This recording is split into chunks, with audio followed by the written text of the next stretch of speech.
Salut à tous! Ça fait 9 mois que mon frigo est éteint, depuis le mois de septembre. J'ai donc passé tout l'automne, l'hiver et le printemps sans frigo. Et maintenant l'été approche et les températures commencent à augmenter.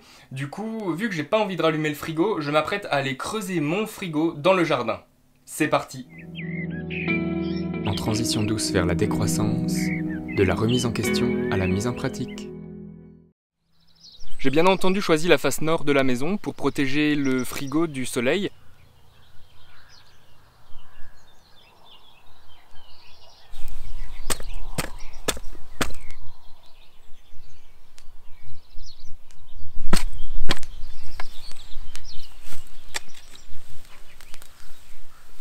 Et voilà un beau carré de gazon retiré. La fourche bêche est très pratique pour dégrossir la terre.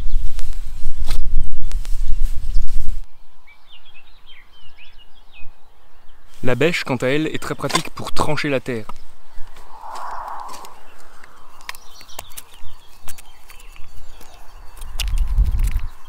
La pelle, quant à elle, est idéale pour sortir la terre du fond du trou.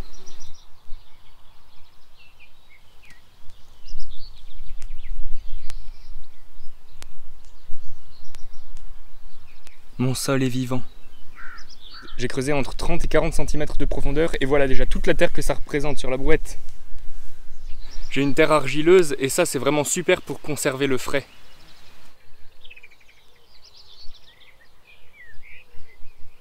Voici la brique que je m'apprête à poser tout au fond du frigo afin de protéger du sol, de la terre et de l'humidité. Ça permettra de créer déjà un fond et puis la brique c'est aussi un matériau qui garde bien le frais.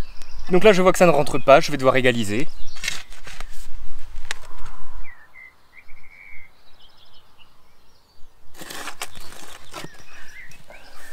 À 50 cm je tombe sur du gravier donc c'est un petit peu plus compliqué de creuser.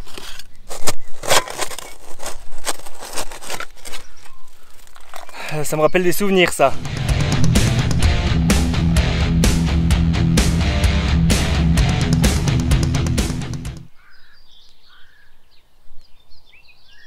En fait, je suis en train de faire une cave. Je suis sur 65 cm de profondeur. Je pense que c'est pas mal. Deuxième brouette. Oui.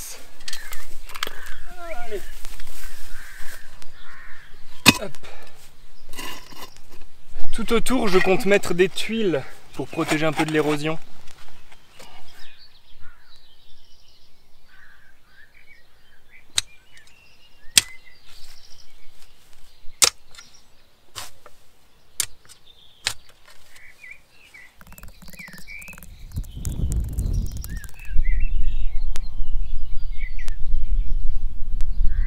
Avec l'argile du trou que j'ai récupéré tout à l'heure, je vais créer une petite butte qui va permettre à l'eau de s'écouler plutôt vers l'extérieur du frigo.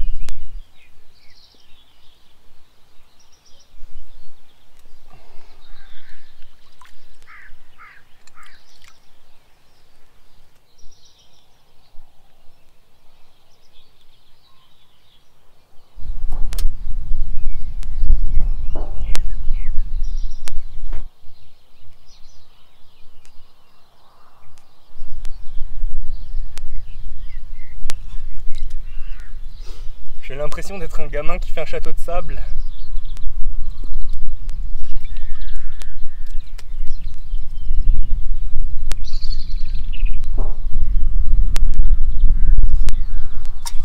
Pour stocker les aliments et créer une double paroi afin de protéger de l'humidité à nouveau, j'ai trouvé ce seau métallique de récup. Entre les briques de récup, les tuiles de récup, c'est vraiment un frigo de récup.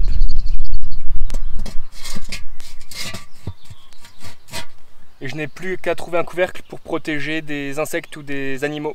Et alors pourquoi ne pas faire un frigo du désert? Ce sont deux pots en argile l'un dans l'autre, entre lesquels il y a une couche de sable qui est humidifiée. Avec la chaleur du soleil et l'évaporation de l'eau, cela crée une baisse de température à l'intérieur des pots. Si j'ai opté pour creuser un trou dans la terre, c'est pour bénéficier de l'humidité naturelle du sol, afin d'éviter à avoir à re-remplir le frigo du désert d'eau régulièrement. Alors contre le vent, je pense que ça c'est absolument indispensable, de mettre une petite brique sur le couvercle.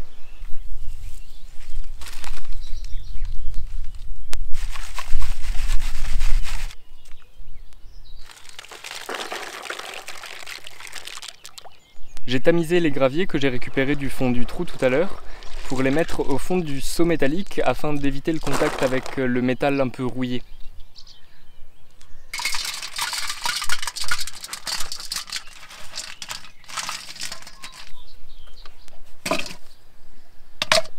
J'ai des fruits et des légumes aussi que je vais mettre dedans pour voir ce que ça donne. Et j'ai trouvé un couvercle parfaitement adapté à la taille du seau. Et voilà, un petit frigo de dehors. J'avoue que l'esthétique est peut-être à retravailler, mais en tout cas, c'est qu'avec de la récup et c'est fait maison, donc c'est plutôt sympa. Le matin, le frigo se retrouve un peu au soleil de 7h à 9h, et le soir aussi de 18h à 19h30 à peu près. À 7h15 du matin, le thermomètre indique 21 degrés sur la Tiny et 17 degrés sur le frigo. À l'intérieur du frigo, il fait 12 degrés 5. Quand le frigo est bien rempli de légumes, on voit qu'il y a de la condensation qui se crée à l'intérieur. Dans le bac, il fait seulement 11 degrés 5. Je range les légumes entamés dans un tube. La petite salade, qui est là-dedans depuis déjà 2 jours, elle se tient super bien.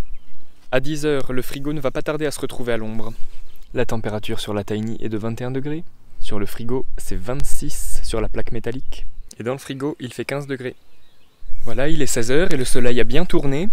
Sur la plaque métallique, il fait presque 24 degrés. Sur les parois en argile, il fait 16. Et à l'intérieur du frigo, 15 degrés. Et on voit aussi que la condensation a disparu parce qu'il y a moins de choses, je pense, dans le frigo, vu que j'ai mangé ce midi.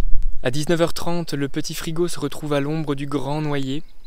La température sur la plaque métallique est de 21 degrés. Et dedans, l'argile est à 15 degrés. Et à l'intérieur du frigo, il fait 16 degrés. Au même moment, à l'intérieur, dans le frigo qui est éteint, il fait presque 24 degrés. C'est le lendemain, il est 10h30. Hier, le frigo avait pris du coup le soleil pendant 3h le matin. Et aujourd'hui, pour tester autre chose, j'ai mis donc cette table à côté afin de lui faire de l'ombre. Et donc on va pouvoir mesurer les températures ce matin. Contre l'argile, il fait 14,5. Et à l'intérieur, 14,5 aussi. Bien entendu, cet après-midi, j'ai oublié de déplacer la table pour faire de l'ombre. Sur la plaque au soleil, il fait 35 degrés. Et à l'intérieur, 16,4. Et dans le frigo, presque 16 degrés. Et comme dit, les choses restent franchement fraîches. Et pas de condensation.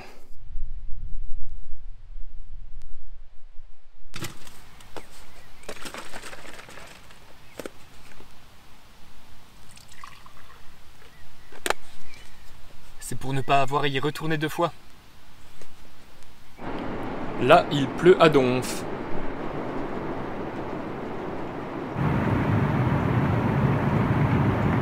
Je suis curieux de voir l'étanchéité du frigo après cette averse incroyable. Déjà, je vois qu'il y a des guêpes qui font leur nid sous la brique.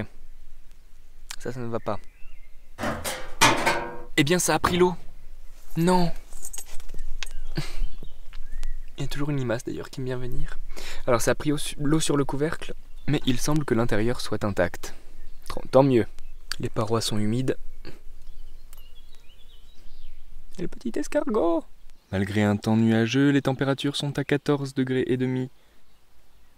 C'est toujours la même température dans le seau et sur l'argile. Là ça fait 3 jours qu'il pleut, donc il fait très humide. Et concernant la température, il fait 13 degrés dans le frigo. Du coup, je vais y ranger mes courses. Ça ne va pas rentrer. Des haricots verts, des pleurotes, des petites endives, les premières pêches nectarines. Hop. Non, ça décidément. Bah, je vais me les faire ce soir, du coup.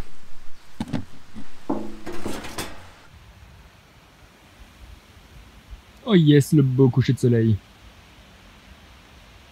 Ça fait 4 semaines que je l'utilise. D'ailleurs, on voit que les plantes ont bien poussé autour.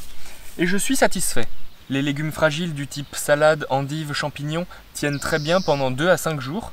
Même les restes de repas dans des boîtes ou bien même des boissons végétales. Des légumes comme du fenouil, du céleri, des petits pois et tous les fruits tiennent très bien et largement pendant 1 semaine. Et je pense que des légumes ou des fruits plus résistants comme des pommes de terre, des carottes ou des pommes pourraient tenir largement 2 semaines, voire peut-être plus à l'intérieur. Mais je n'ai pas pu m'en rendre compte puisque moi je fais toujours un stock que d'1 semaine à peu près. Et par rapport à des axes d'amélioration, je pense que je pourrais lui construire un petit toit tout charmant en bois pour aller avec la Tiny. J'ai retiré la table en plastique qui lui servait un peu de parasol parce qu'elle était moche. Et à l'intérieur, je pourrais remplacer le gros récipient métallique par un pot de fleurs en terre cuite, ce qui a des meilleures capacités de rétention et en fait, de régulation de l'humidité, mais aussi qui est un matériau peut-être meilleur pour le contact avec les légumes que le métal. Après, j'ai dû faire avec les moyens du bord et le faire rapidement puisque les températures commencent à monter là avec l'été qui arrive, et du coup à l'intérieur de la Tiny il peut commencer à faire 24 voire 25 degrés, donc les choses se conservent vachement moins à l'intérieur et j'avais besoin de cette solution rapidement pour dehors. Donc là c'est une solution très bien, et puis rien ne m'empêche de l'améliorer au fur et à mesure quand je trouverai peut-être ce gros pot en argile éventuellement. Mais je voulais pas en acheter un exprès. Moi je préfère revaloriser des choses existantes et leur donner une seconde vie, c'est beaucoup plus sympa. Ce qu'il faut savoir aussi, c'est que je ne consomme pas de viande et très peu de produits laitiers. Du coup, ça permet vraiment d'avoir cette solution puisque les produits que moi je stocke, donc les légumes ou des restes dans des boîtes et tout ça, ça se maintient assez bien à des températures du type 12-15 degrés. Voilà, donc c'est pour ça que je peux me permettre d'avoir un frigo comme ça. Et si jamais exceptionnellement je m'achète du fromage, ce qui arrive vraiment rarement, dans ce cas moi, je le stocke dans le frigo en commun qu'on a du coup dans le bâtiment à la ferme. J'espère que ce bricolage tout simple vous aura inspiré pour vous aussi trouver des solutions alternatives à votre frigo d'intérieur. Pour celles et ceux qui voudraient encourager le travail de vidéo que je fais pour diffuser ce mode de vie en décroissance, sachez que vous pouvez me soutenir sur Tipeee. Je tiens d'ailleurs à remercier sincèrement toutes les personnes qui m'ont déjà soutenu, vous êtes géniaux. Je vous souhaite une très belle vie, profitez du soleil et prenez soin de vous.